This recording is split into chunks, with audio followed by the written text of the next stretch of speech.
As an African, it's a nightmare to travel across the African continent.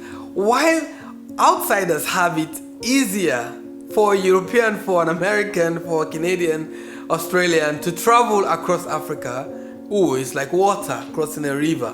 But as an African, you are molested sometimes. You're forced to pay bribes. It's so difficult. You have to get visas everywhere, whereas the foreigners can just come in and say, hello, I'm a foreigner. Can I come into your country? They say, yes, you can come in.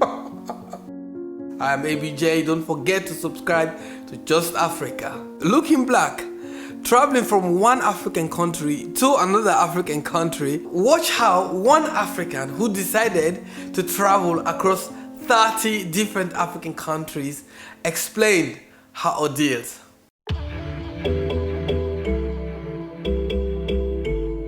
Every country that I go to, I always come out with an auntie, an uncle, a cousin, a sister, a brother, and a whole lot of friends.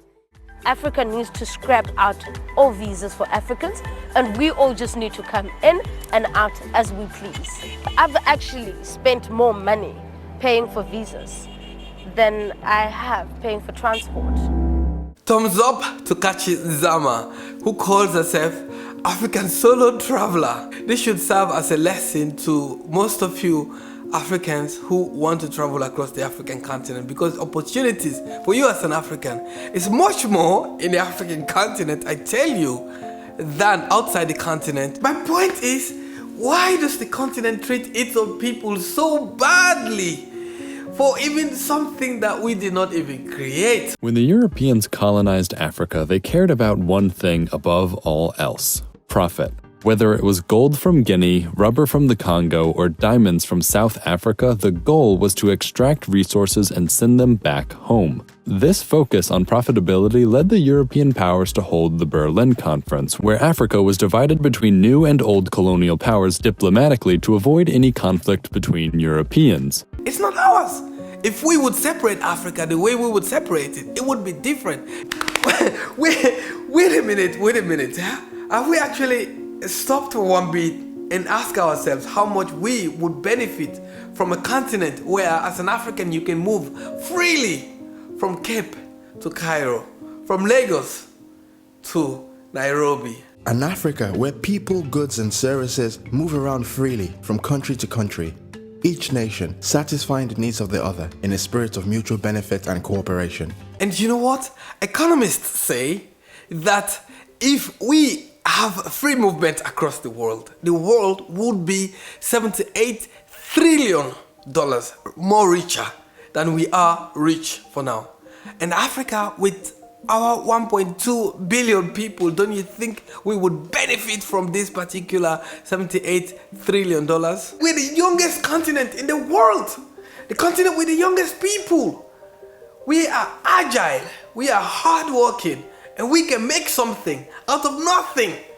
That is the continent we need to promote. That is the continent that needs to put itself out there and compete against the likes of Europe, America, or North America, South America, Asia, China. We can compete. 1.2 billion people. Can you imagine how much we could benefit? How richer we could become if we actually make use of this population by getting rid of those borders, get those borders away, remove them out. In Africa today, citizens of the Republic of Congo need a visa before traveling to the neighboring Democratic Republic of Congo, even though citizens of Singapore, Haiti, and the tiny island of Micronesia need only a plane ticket and a valid passport. The African Union said by 2018 it was supposed to remove all restrictions, travel restrictions, that visa for Africans to travel across Africa under what it calls AfCFTA. Anyways, it's called the African Continental Free Trade Agreement. So what is the AfCFTA? Africa currently consists of 55 fragmented markets that are also amongst the fastest growing economies in the world. Yet trade within the continent is the lowest globally.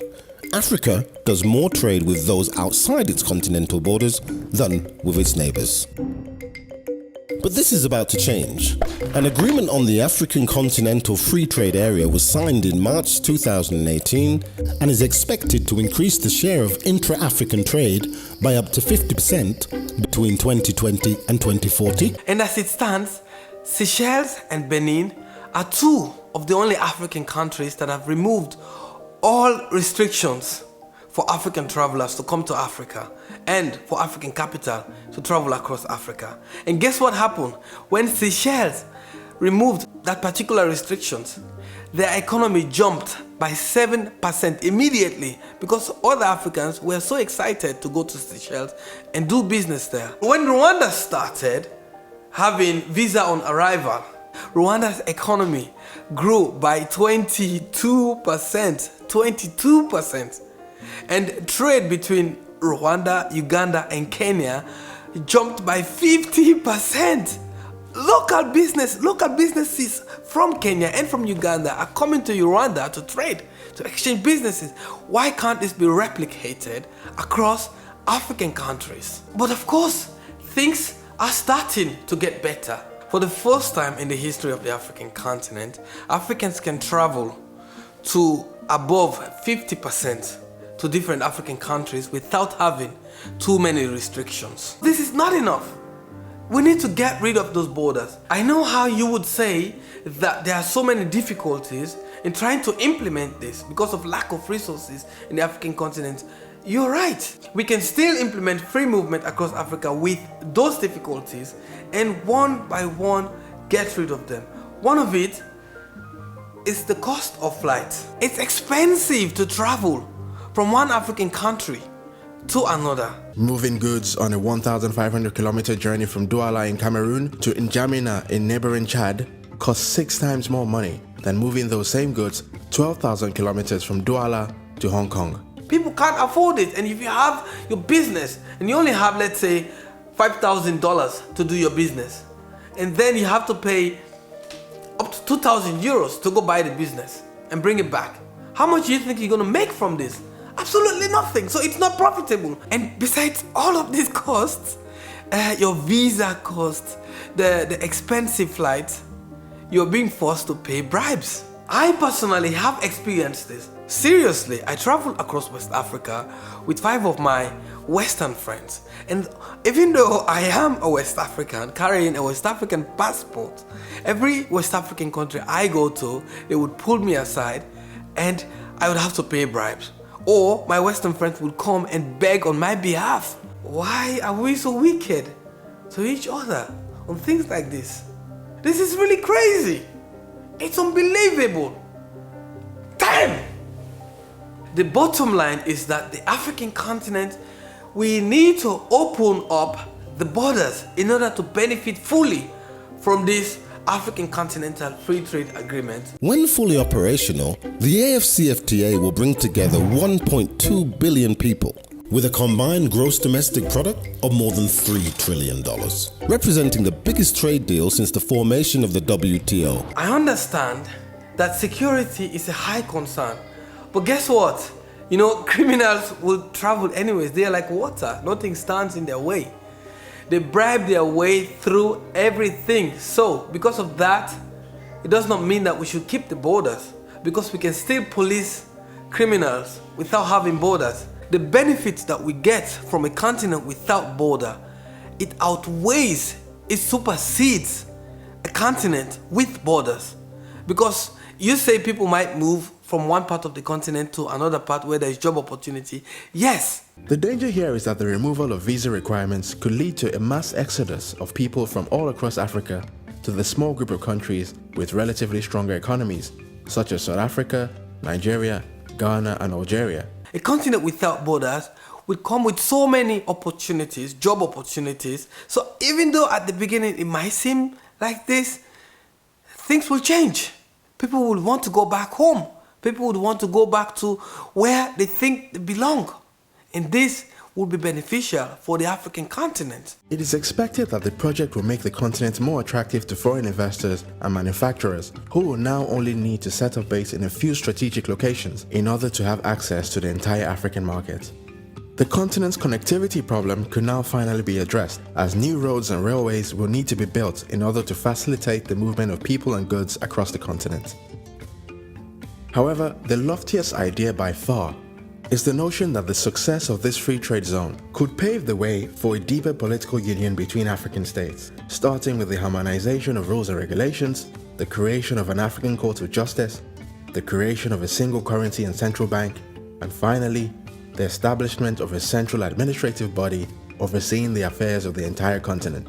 The Pan-African dream made reality. The borders that exist today make it possible for multinationals to transfer capital and transfer their business and exploit people who, with all of this globalization, aren't able to move, especially on the African continent. You see, the African continent is not poor.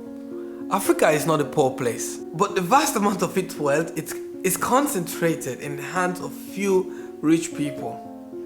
The African continent has resources worth trillions of dollars, but that amount does not go to the 1.2 billion people that roam about those resources. It doesn't go to the ordinary man on the street. So of course, people are hungry, they can't put food on the table. So Africa, is it not time to tear down that wall? Mr. Gorbachev, tear down this wall. That's it for this episode. Please subscribe to Just Africa if you like more socially and morally conscious videos. I'm ABJ. Catch you in the next one.